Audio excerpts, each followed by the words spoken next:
Imagine a river so long it stretches across 10 countries. That's the Nile, the longest river in the world and the lifeblood of ancient Egypt. As it snakes its way through North Africa, the Nile touches the lives of millions, just as it did in the times of the pharaohs. This magnificent river was the backbone of ancient Egyptian civilization. Its annual floods breathed life into the parched desert lands, creating a fertile green belt where the Egyptians cultivated wheat, flax, and papyrus. It was these fertile lands that supported the thriving agriculture of ancient Egypt, the very sustenance of its people. But the Nile was more than just a source of food. It was the highway of ancient Egypt, a bustling waterway that facilitated trade, transportation, and communication. The river's current carried goods, people, and ideas from one city to another, connecting the vast kingdom. The Nile, in its ceaseless flow, nourished the lands, the people, and the civilization of ancient Egypt, laying the foundation for a society that would stand the test of time. The ancient Egyptians didn't invent farming, but they might as well have, thanks to the Nile. This mighty river with its predictable annual flooding created a lush, fertile landscape that allowed the Egyptians to build a sustainable agricultural system. The inundation of the Nile wasn't a catastrophic event, but a life-giving phenomenon.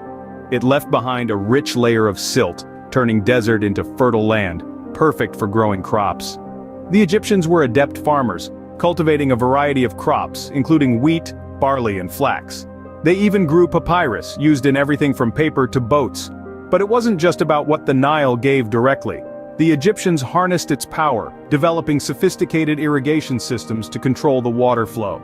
Canals and reservoirs were constructed to store water for drier periods, ensuring a year-round supply for the crops. The annual flooding of the Nile didn't spell disaster for the Egyptians. Instead, it was a blessing that turned the desert green and made Egypt the breadbasket of the ancient world. In the heart of ancient Egypt, the Nile was more than a river. It was a god. Its sacred waters were personified in the deity Hapi, the god of the annual flooding. Hapi was revered as a life-bringer, a nourisher who took the form of the river itself. His divine essence was believed to flow in the river's currents, bringing fertility to the land and sustenance to the people. The ancient Egyptians celebrated Hapi with elaborate ceremonies and rituals, a testament to their profound reverence for the river god.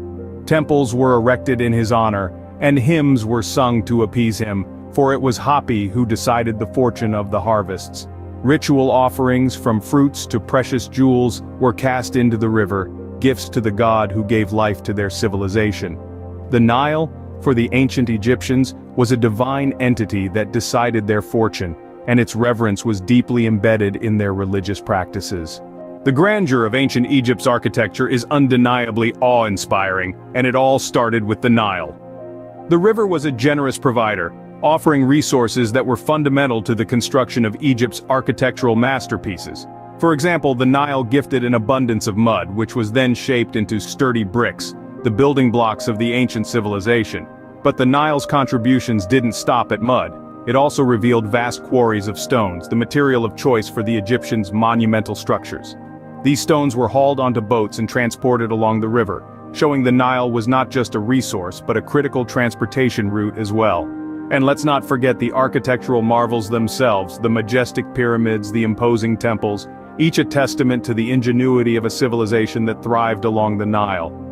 Without the Nile, the world might not have seen the architectural wonders of Egypt. The river was not just a lifeline but also a blueprint for their monumental achievements.